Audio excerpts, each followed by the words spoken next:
Hi everyone, and welcome to another episode of the Liverpool Connection podcast. I'm Daz. This part of the episodes that I do, this is football and music one-on-one, where I bring somebody on to talk about football and also to talk about music. And who better than a radio presenter and DJ for BBC Radio 6 Music, Mr. Chris Hawkins. He's a lifelong Shrewsbury Town supporter. I know Liverpool have played them at least 4 times in the past. They've played 3 times in the past, like 3 or 4 years in the FA Cup. I know that, and then played in like 96 or something. But anyways, we've got Chris on to talk about his musical roots, about his football team, and about just what's going on in life. Welcome to the podcast, mate. Cheers for having me, Des. So I'm going to throw it out at you. Shrewsbury Town, League One. Are you, lifelong? You're a lifelong fan, obviously. Is that to do with your dad, your mum, your family-wise? Good question. I'm from Shropshire, so that's kind of why. My uncle he's a lifelong fan, and he used to take me to my first games.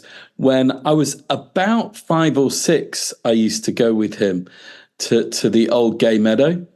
And for many years as a kid, I barely missed a home game. I became obsessed very, very early on with football, and specifically with Shrewsbury Town. I did the thing that a lot of kids from my generation did. I kept a scrapbook. Every cutting went in the scrapbook. I'd wait at the players' entrance and get all of the players' autographs. And I don't mean just once. I'd get them every game. And I'd get the away team as well. And it was great when there was a cup run as well, because it meant like really big clubs and famous players would be there and I'd get their autographs. Yeah, it's crazy to think, I mean, it's your bread and butter, really, like the FA Cup. I don't mean to disrespect, like, if you're not in the Premier League, or Championship, minnows, we saw it with Maidstone, massive win for them against Ipswich. But, FA Cup is your bread and butter. I remember capacity for your ground was about 9,000 to 10,000, I think. So it's, especially when Liverpool come to town. I remember the 2-2 draw at your gaff, and it was just absolutely mayhem to see your supporters just going absolutely ape to drawing with a team like Liverpool. It holds a place in my heart, the FA Cup. I think it's lost its kind of shine in the last, I think, 5-10 years. Because I remember like the 80s FA Cup, 70s, 80s was massive. And now it's kind of lost its shine because it's usually all the Premier League teams that, get to the semi-final, the final. So, but for you, I mean, football's a part of your life, and obviously music's a part of your life. And the same goes with, what were your parents like listening to when you were a young kid? Nothing very credible. But I'm quite respectful, I think, of whatever people's music tastes are. I don't really judge. I think it's each to their own. So I didn't really grow up in a musical household, but I grew up listening to a lot of radio, getting into pop music, like most kids, listening to pop music, going to football. That was what I did. And the two somehow, I mean, they kind of felt like they went hand in hand to a point. I suppose in part because I was so into both. And I don't think my music taste when I was a kid would be considered very credible. But as I got older, I remember at school starting to, in art classes, the cool kids in art, we'd be allowed to listen to music in those lessons. And I remember starting to hear more more credible stuff, and the Stone Roses in particular, that was a big moment, because that was when I think I made a shift in my mind from being a fan of popular chart music to something very different, something bigger, something much more real. So the Stone Roses was I would say, a big turning point for me. So do you think the Manchester scene was a turning point as well? Not just Stone Roses, but, you know, Happy Mondays. I mean, New Order as well, and Spiral Carpets. Because for me, you know, I was born just outside of Liverpool. I come from a town called Thornby. It's the like posh Scousers. But, you know, I grew up like with the Lars, but then, you know, Stone Roses, there was something about the Stone Roses for me, the psychedelic, you know, the little guitar licks by John Squire, but also they just looked cool, didn't they? I mean, they wore flares. Flares weren't cool, but they made them cool. Yeah, for sure. And the same for a lot of those bands. You know, New Order remain one of my favorite bands. I adore them and have seen them live many, many times. So I guess, the Manchester scene was a big part of my musical education. I'm from Shropshire, as we've talked about, and it was a county pretty much devoid of live music. There was a nightclub called Park Lane that I used to go to when I was nearly old enough to be allowed into nightclubs. Park Lane was, if I say no jeans or trainers, you can probably imagine the kind of place that it was.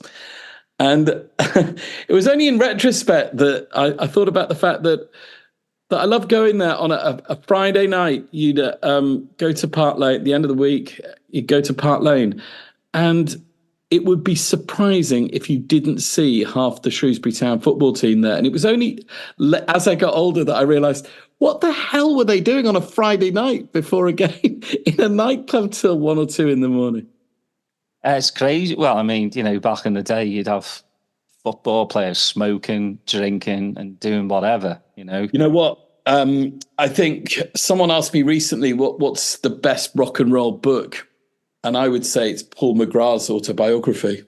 Oh. You know? Yeah. Well, there's some Liverpool players that, like, you know, their autobiography is like, wow.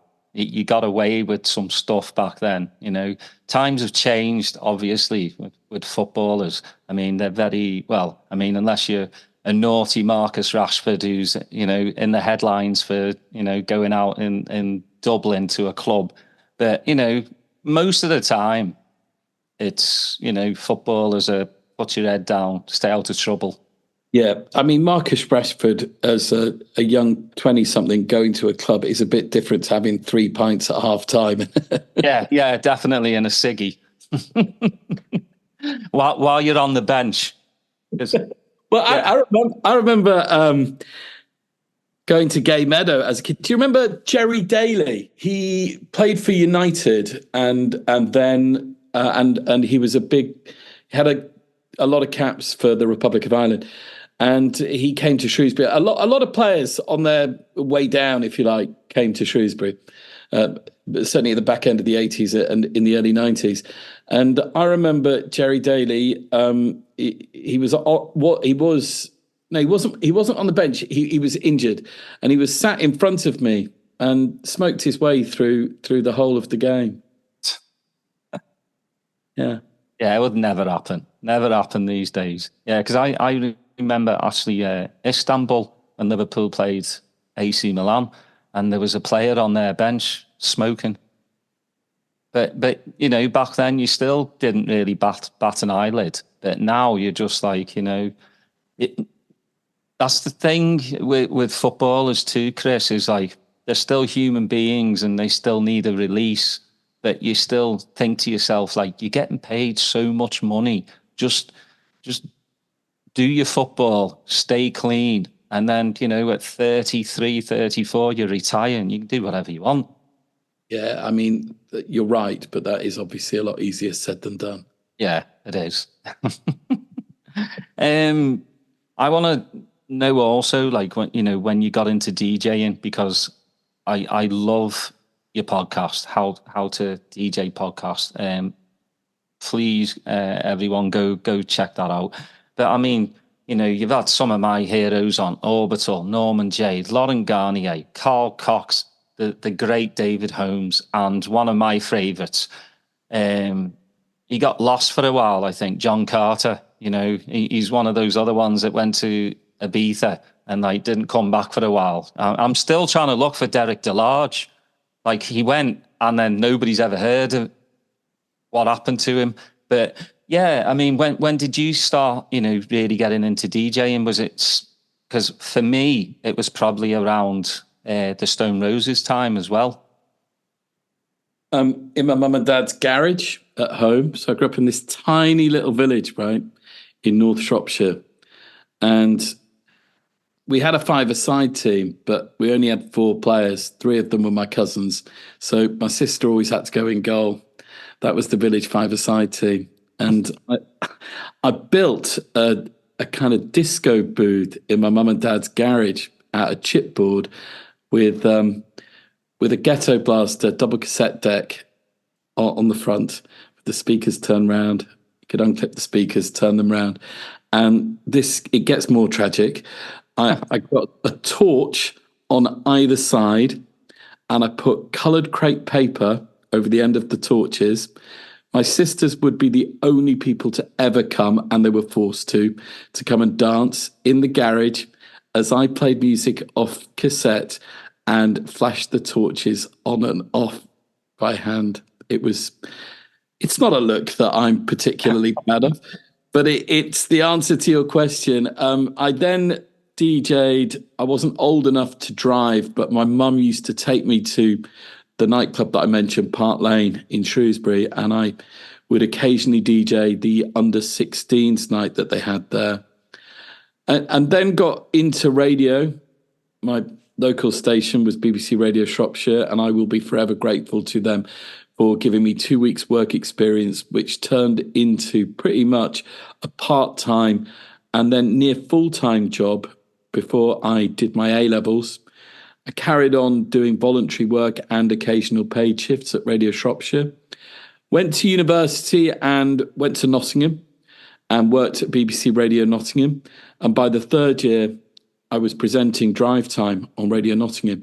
So during my finals, I had to leave 2 exams early to get to do my Drive Time show on Radio Nottingham. So I'd fly through the exam and then get to the studios to do the show.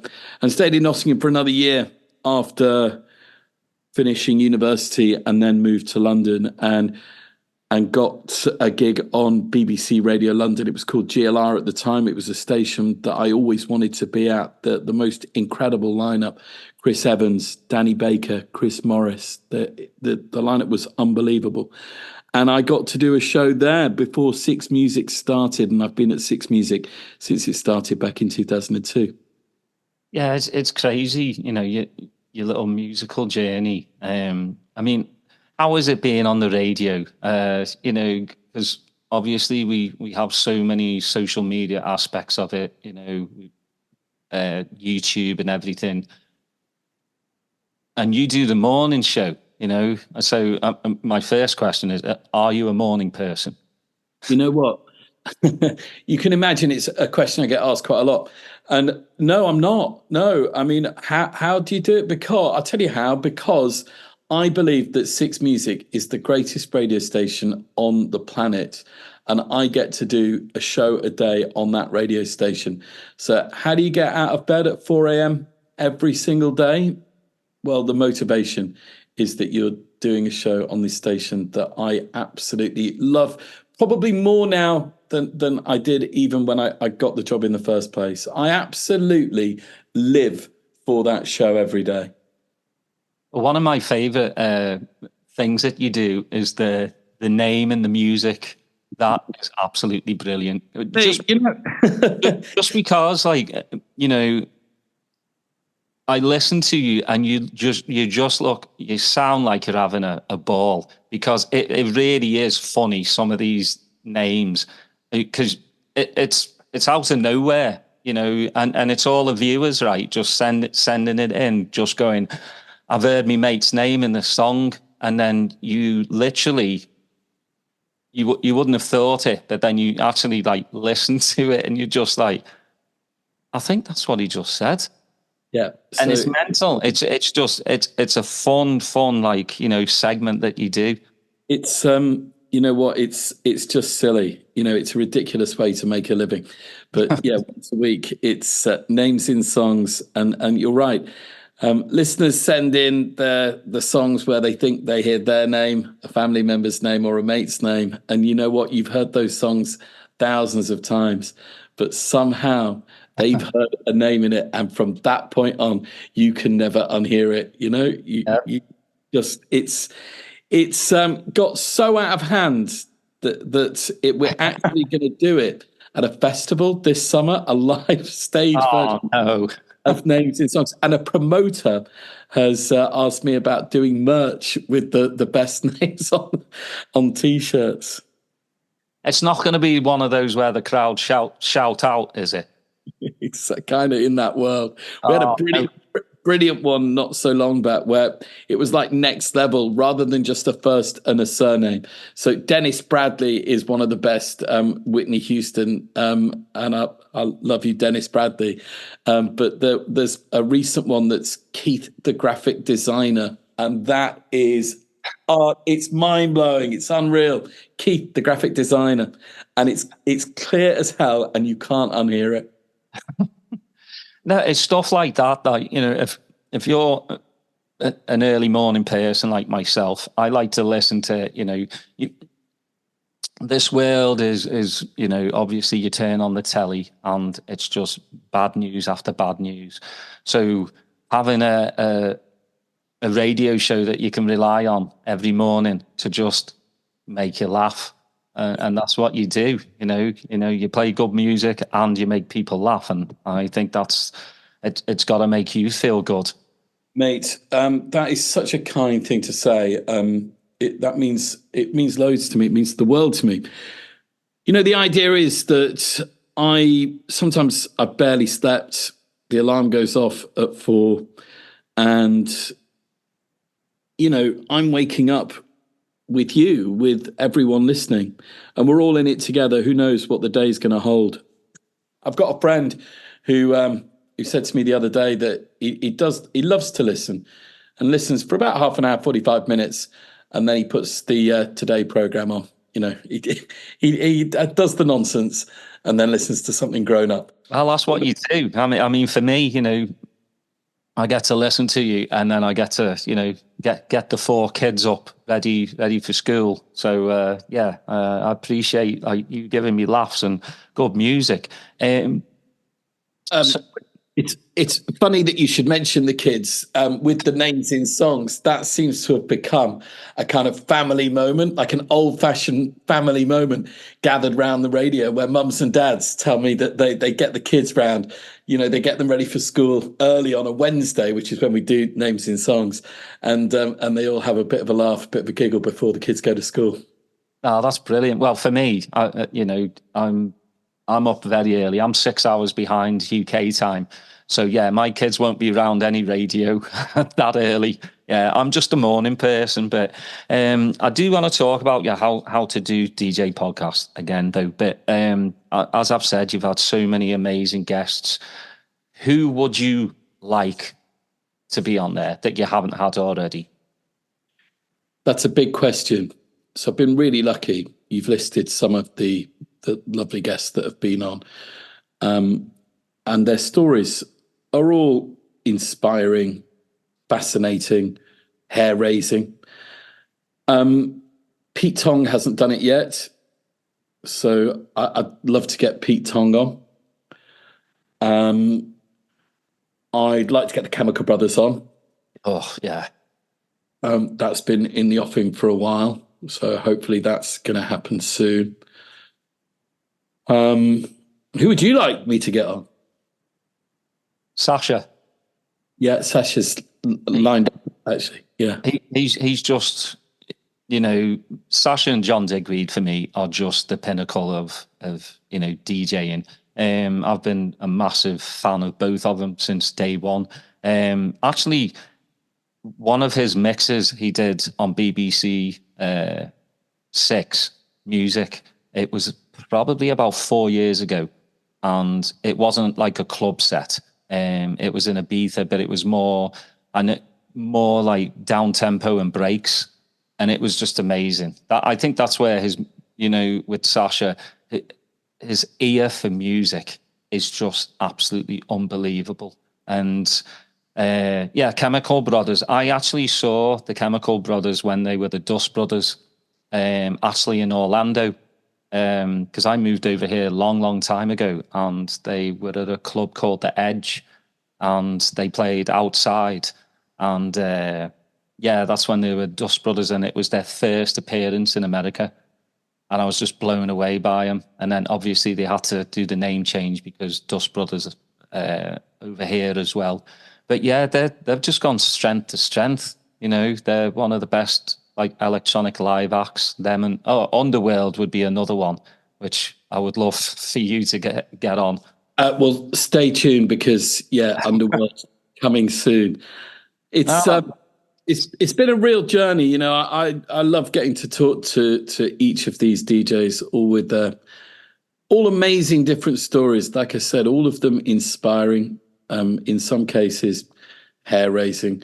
But that they all, I think, pretty much have one thing in common, and it's the same as the radio DJs that I speak to who are also on. So it's club DJs and radio DJs, and it's all about the 10,000 hours. Mm-hmm. Yeah, it's like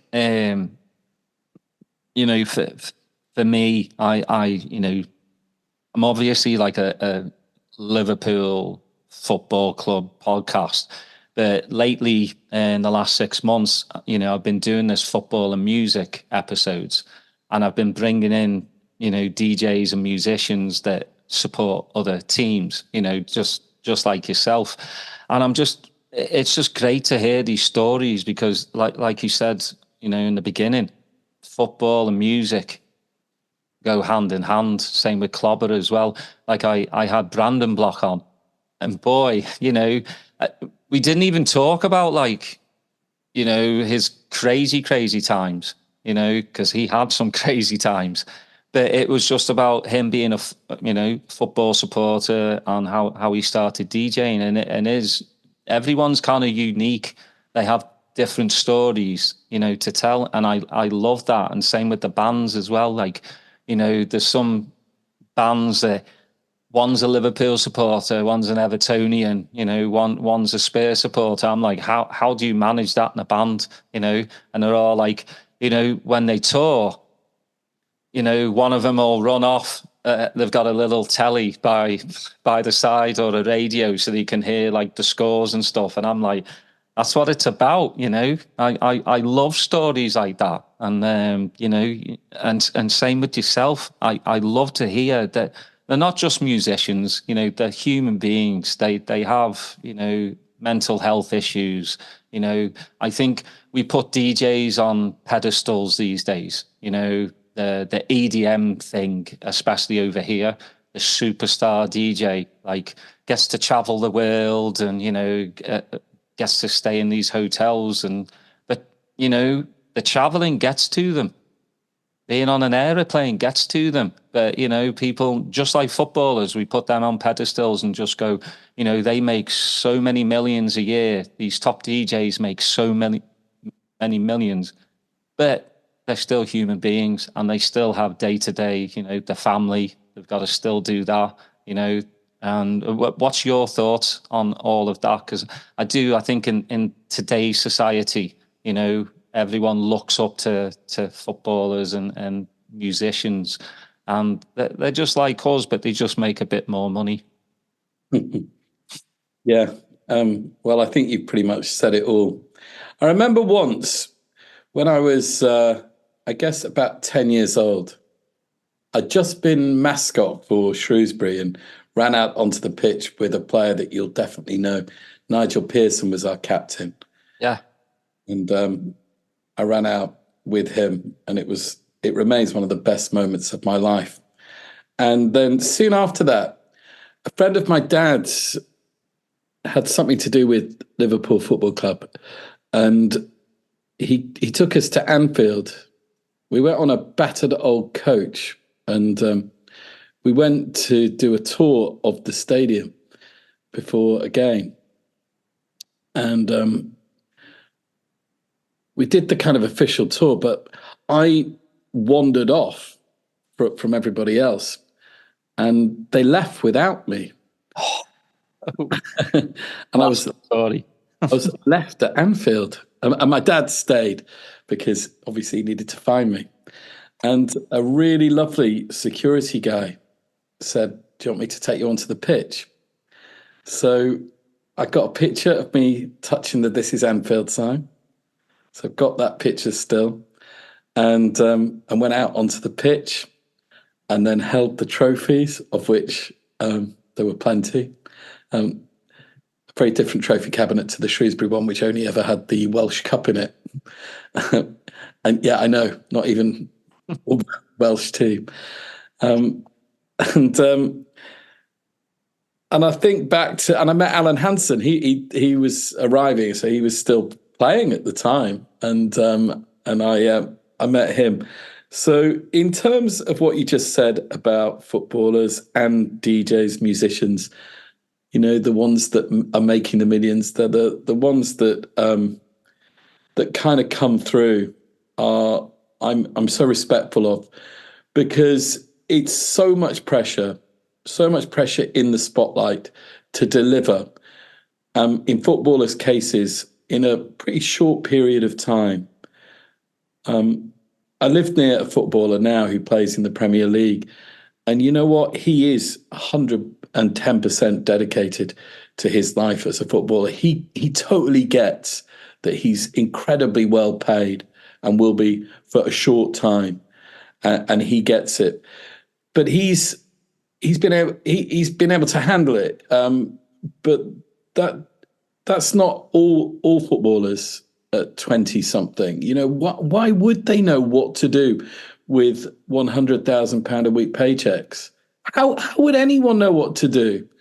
And the same goes for bands that have sort of overnight success, and the same goes for the big DJs. And I suppose, coming back to what you talked about in your question, you know, look at Avicii. Maybe, you know, certainly at the time, the best DJ, most sought after on the planet.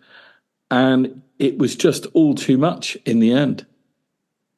Yeah, that was, you know, a sad case, and obviously, you know, and same with footballers. Some of these really good, you know, 16-year-old, 17-year-old kids then don't get picked. You know, we heard about the Man City kid, you know, that took his own life because he didn't, you know, continue with it. So, you know, they are human beings, and we've got to look at it like that. But I want to end on a good note. I always ask my football and music guests, who would your ultimate festival lineup be for a Friday headliner, Saturday headliner, and Sunday? Wow. Okay, so I've got a piece of paper and a pen here. I'm going to write this. Alive or dead. Okay. So headliners for each night, yeah? Yeah. For the Friday, I'm going to say Talking Heads. I love Talking Heads, and Once in a Lifetime is one of my favorite songs ever. And there's kind of talk about them getting back together. Whether it would be the same, I guess not, but still one of, to my mind, the greatest bands of all time. So they would headline on the Friday. I'm going to say for the Saturday night, it's going to be the Chemical Brothers. Yeah, nice one. And then Sunday night, you know who? The greatest songwriter of all time, John Lennon. Brilliant. I love it. I love all three of those. Yeah. Well, what more can I say? Yeah, I'd go to that. Mate, we've kind of come full circle in the conversation, and you talked about the last time that you played us, and we drew 2-2, and it was an FA Cup fourth round replay. Yeah. And you beat us in the replay, and I was there for that game, and man, it was an own goal. Yeah, it was. Yeah, I forgot what I think his first name is David. Maybe I don't remember his last name. I just know it was an own goal, and like we were quite lucky. So yeah. But Chris, it's been an absolute pleasure. Good luck with both the radio show. Keep making people happy. Keep making people smile.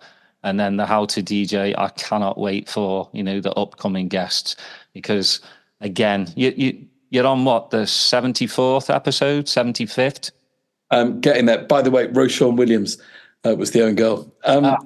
Yeah, mate. So I can't thank you enough for having me on the podcast. I love listening. You do what I love about podcasts, and just make it a conversation. Mm-hmm. I kind of like that there's a structure with no structure.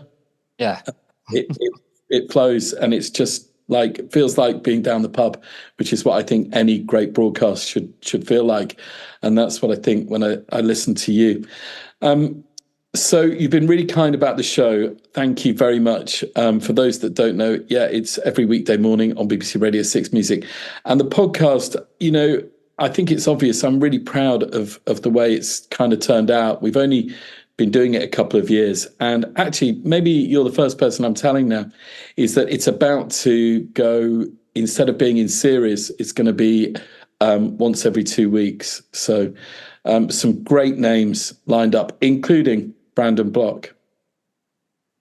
Yeah, you'll have a laugh with him. I mean, you'll have a laugh. You'll have probably a little cry, because he's been there, he's done that. And it's just, again, we both, like I said, we both love football. We both love music. And obviously I have a problem with trainers, but that's my problem. But I appreciate your kind words, because, that's all I ever want to do with this podcast, is make it just like a chat. I mean, I have a few notes down, but it's basically, off the cuff, whatever way it's going. But I appreciate your kind words, because I think sometimes hosts get lost in their own, bubble. And, I started this podcast because of my granddad. He used to try and tell me stories back in the day, the Shankly stories, and I wouldn't listen. So this is my ode to him. I'm listening to everybody else's story. So that's, God bless him. He finally got through to me. But again, Chris, thank you so much. It's been an absolute pleasure. Cheers, Daz. Thank you.